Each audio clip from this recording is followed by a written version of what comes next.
খাইব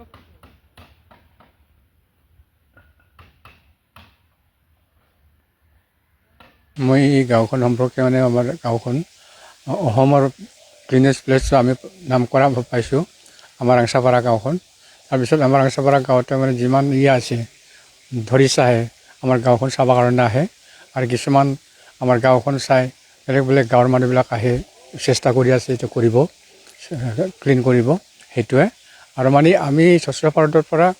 আমি যি পাইছে যিবিলাক ডেভেলপমেণ্ট পাইছে সেইটো পাই আছোঁ আমি টয়লেট পালোঁ ৱাটাৰ ছাপ্লাই পালোঁ আৰু ট্ৰেচাইকেল পালোঁ আৰু প্ৰত্যেক শনিবাৰতে মানে আমাৰ মহিলাবিলাকটো চাফা কৰি থাকে গাঁওখন এইটোৱে আৰু আমি আশা কৰে ভৱিষ্যতত আমাৰ যিবিলাক আমাৰ ক্লিনেষ্ট প্লেচ হৈ আছে সেইটো আমি এৰি নিদিওঁ